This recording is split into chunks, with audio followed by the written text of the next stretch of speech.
Hey folks, hacking this and that back again, fresh from Helium House, New York City. Um, while I was there, I was following along in the comments. Apparently, I guess over this way, this guy's been stirring up some shit in the world of I05. Um, it's funny because I honestly don't think until this did I ever actually get any thumbs down on videos. So obviously, there are some people upset about the things I've been saying about I05. But before we get into that, I have a fresh cup of coffee, a stroopwafel, thanks to our friend Dumpling Girl. Apparently, the trick is to warm them up by using them as lid on your coffee cup. There's your tip of the day. Um, but while I was away, I had a chance to talk to a number of people about um, my concerns around the negative feedback that I've been receiving, and I've been following all the comments and the likes on this video.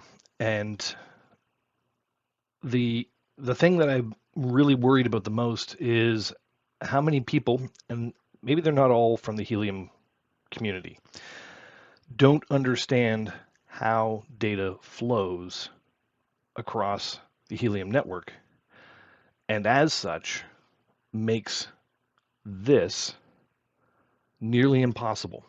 So let's dive into this. I'm going to show you my training console. Many of you have seen this before in my other videos.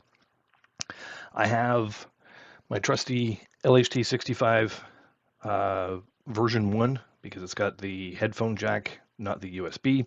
And I registered this device in console so that there is a key pair exchange between the device and console that says data that originates from this device passes across the network through your gateway, my gateway, to the router, is then identified and purchased for transfer onto console.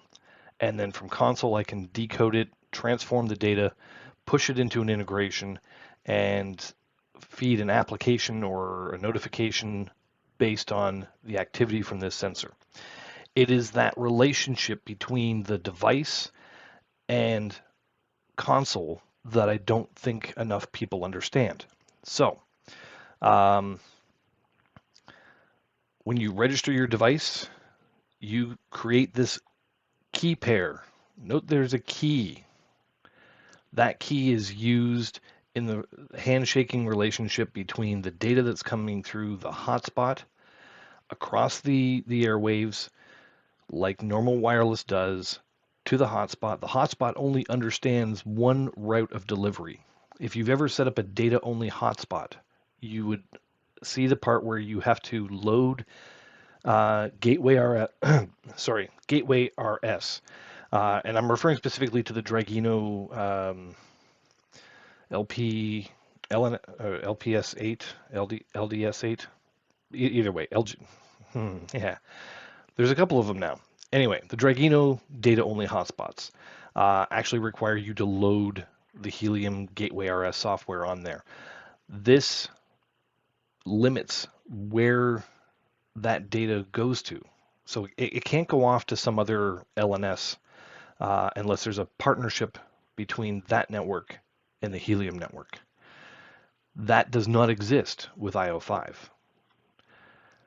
The data is then passed over to the router. The router says, oh, that's Peter's temperature sensor. I want that data. It then hands that data to the console that I am using and allows me to manipulate that data further down to my application. Now, some of you probably want pictures. So our good old friend Paul over at Disk 91 has a number of pictures I'm going to show you. I'm going to walk you through this. So really simply, we've got some devices. We've got some hotspots. He still has the P2P network. And again, this was probably from a blog post back when we still did P2P. But the relationship between the hotspot and the network servers still exists. It just happens to be done over, I think it's gRPC. Um, but don't quote me on that because I'm not a developer. I don't get into a lot of this. I love hardware tech, um, but I do understand the sort of workings going on here, and that is your hotspot and my hotspot will hand this data to the network server, often referred to as the LNS. In the near future, now that HIP 70 has gone through, we will be moving this over to ChirpStack. I will be doing a video in the future on that, more to come. And then once it's in console, I can do, as I said, I can decode it, I can transform it, I can send it into an application server and have an alert come up on my phone when the temperature is too high, too low, humidity too high, too low, etc. Um, Another example here, this is actually since the foundation server and the other servers. So Paul runs Helium IoT Europe. It's a independent version of console that you can subscribe to if you need more than 10 devices. But same idea here. You see that we've got hotspots that are now routing based on device relationships because we have this key pair into either the Helium console or the Helium IoT Europe console. You'll notice there it identifies as devices A, B, C, D, anybody who's registered on his server, EFGH, anybody who's registered on Nova's, like mine, goes through those consoles, and then we push them off to the integration we want. This is the kind of information that I think people are not understanding. So let's draw a nice little flow diagram here. We've got a sensor that has got some data. It's going to encrypt it with AES. It's going to send it over the airwaves to a hotspot across the network to a network server. The network server is going to decrypt that because it has the keys and then push it over HTTPS or MQTT to an application server.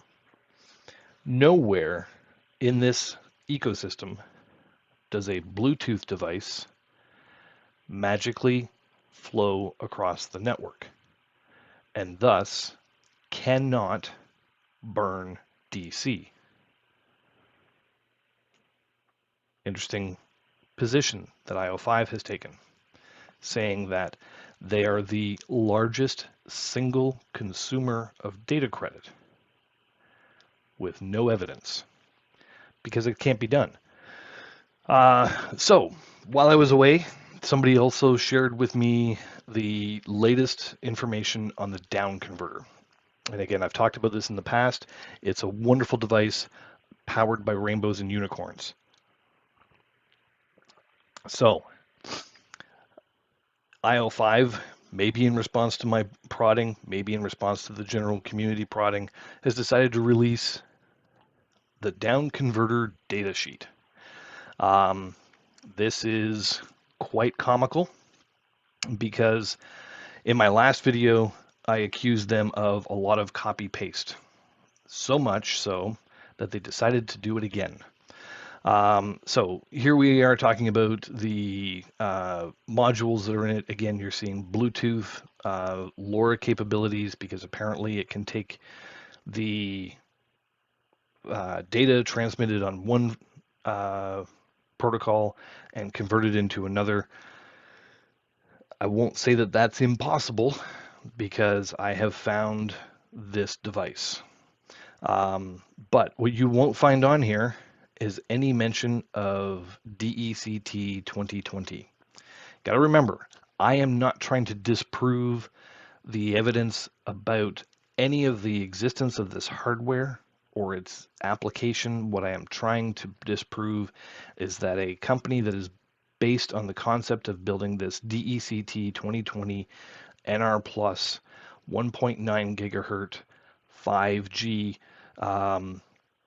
has nothing, absolutely nothing in their data sets, in their hardware to prove that they actually have anything that works with that. It's all Bluetooth, it's all existing technology, and with that is the reveal.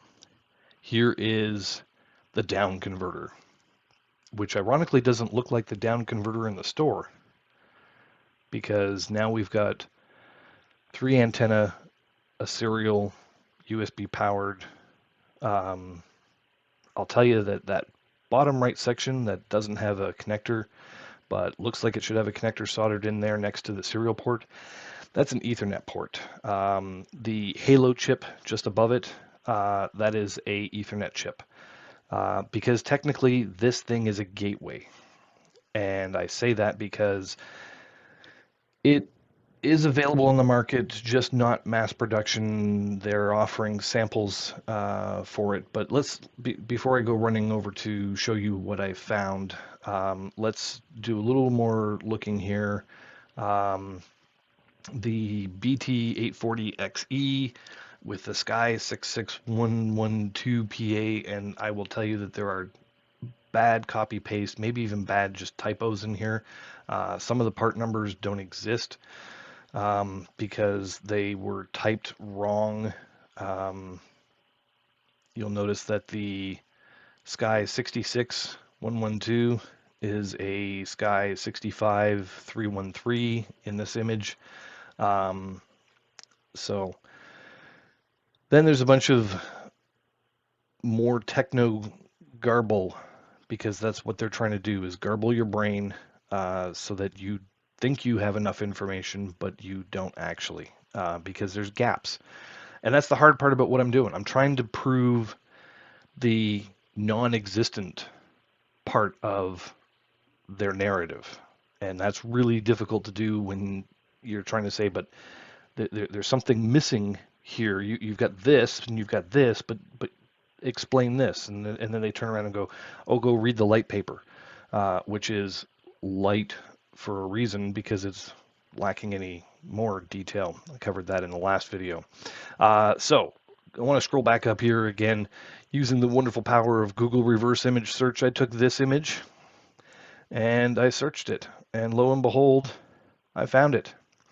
It's a Fanstel LEW840X multi-network gateway. Um, let me see if I can actually find the borrowed image.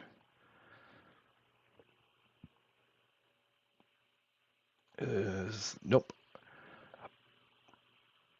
My apologies. I meant to be a little more prepared.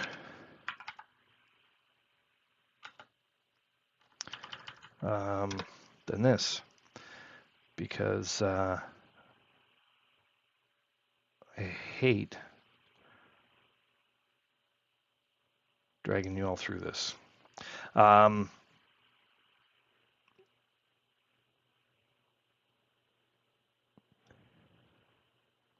oh, there we go. Right on the product page. Right down to the labels and red arrows. If that isn't copy paste, call me a liar. That's fine. To me, this is blatant product plagiarism. Um, so, again, you will notice they get into the technical details. Some of these images are borrowed into I05's technical document. Some of them are just regurgitated. But notice here availability, samples.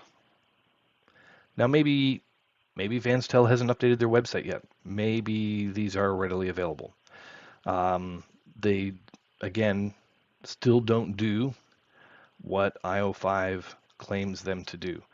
And just because I like poking fun at some of the things that they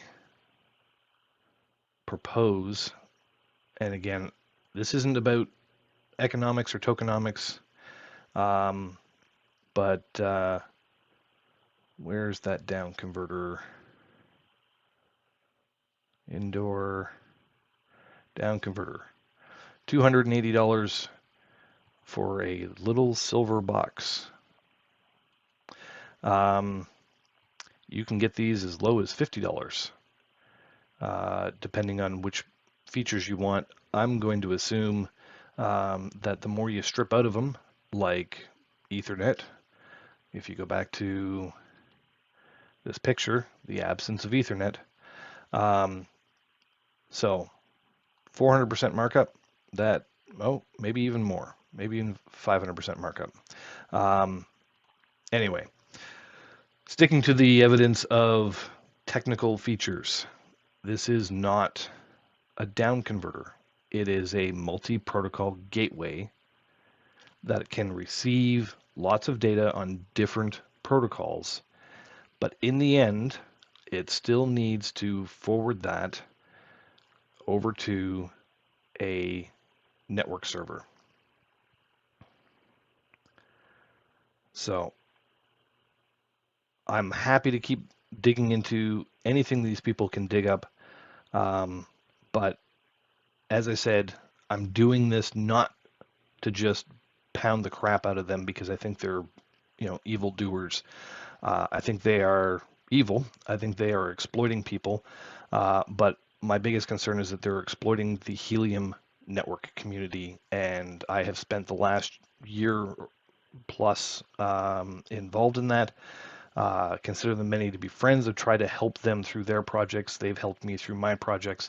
And I am doing this to protect that community, make sure that everybody has the facts and information about what helium is, how helium works, and how the I05 does not integrate. So, this is the second part of the why I think I05 is a scam. I will post a link to this video. One of these days I'll remember which direction to point in, and I will cross-link that video over to here, so don't feel like you get into a dead loop. Currently there's just the two of them. Hopefully this is enough to give the community enough information to realize that these guys are running a scam. It may be a well-orchestrated con, but it is, in the end, a con. There may be people getting rewards. That's how a Ponzi works. You've got to make sure that there's people selling your story by giving out some rewards in the beginning. It is the people who show up the third day, third week, third month, whatever it happens to be, that are going to get totally screwed. And hopefully we can bring this thing to an end before anybody else gets involved in this. So that's all for now. Feel free to dislike, don't subscribe. I really don't care about the metrics. I do respond to the comments though, and I will follow up with anybody who has any questions. Feel free to find me on the Helium Discord, hacking this and that. One of the moderators there, and happy to answer any questions you have. So until then, good luck with your real projects, and I'll see you when I see you.